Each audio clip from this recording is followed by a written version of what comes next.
paranormal shit has always happened to me, unfortunately. I have some crazy stories. My favorite one to tell people is I used to live in Argentina for a couple of years. I was a missionary for my church. But while I was down there, there was one area, it was called Liniers. And what was happening is every single night for about 2 months, I would hear footsteps walk up to my bed. And to kind of set the scene, what was happening is it was a 2-story apartment. The way that you would get up to the second story is through these old wood crickety stairs. And to look down that way, it was always super dark. It would always have kind of an ominous feeling. What was happening was, so every night close to 3:30, I would hear the footsteps walk up to my bed. And okay, yeah, that's scary. Turn around, nobody's there. I thought it was my companion or the guy I was living with at the time. And every time I would turn around, nothing would happen. So it would continue to progress. It got to the point to where I was losing weight like crazy. I lost 80 pounds in a month. We couldn't figure out what was happening. I could tell that there was something paranormal happening. I felt it every time we would walk inside of this apartment. I'd get chill bumps, just kind of those nasty feelings. As we continued, as a missionary, you always got the feeling that one of the nights when you go downstairs and go to the bathroom, something's gonna get you. There was one night,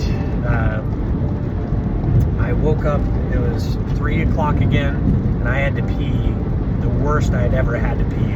I literally woke up, sat there for another like 2 hours, started to almost cry because of how bad I had to pee. So I finally was just like, all right, I'm gonna do it. I'm gonna go downstairs, and if something happens to me, at least my bladder will be drained.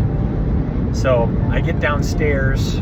To kind of set it up, so it's a staircase like an L. And so I went down the stairs, and then there was these accordion doors that would lead to the bathroom.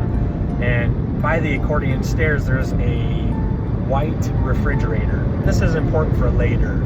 So I go to the bathroom, get inside, use the restroom, feel much better, and I think to myself, hey, nothing's happened yet.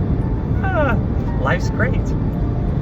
As I continue, I walk outside of the bathroom, and there was a probably 6'6" gentleman, and it was a complete shadow. Completely. No distinct facial features, nothing. So I do what every normal person does that's just woken up from sleeping. I rub my eyes, do a double take, and the gentleman is still standing there. So I'm frozen, staring at him, and then you know how old TVs kind of shut off and they do like that line? That gentleman disappeared like that. And I was like, holy smokes. So after pooping my pants, I sprint upstairs, jump into my bed, and I'm praying. I'm like, God, please don't let me get possessed tonight. Like, whatever, please. And I hear the footsteps walk up to my bed again. I fall asleep in that position. We wake up the next morning. He's in his bed, I'm in my bed, and I say to him, hey, I had my experience last night. Something happened last night. And he was like, so were you praying in your bed last night? Yeah, I was. I saw what I think was maybe a ghost or a demon, and I got really nervous, so I was praying at my bed and hoping that nothing would get me, and by the looks of it, I'm good. And he told me, well, Garrett, not to freak you out, but there was a person standing at the edge of your bed last night watching you. And the reason why I knew you were praying was I looked over, saw it.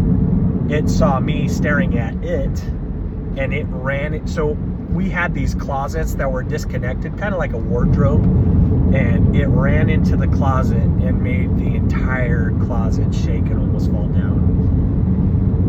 That is a crazy story. Still gives me goosebumps every time I tell it.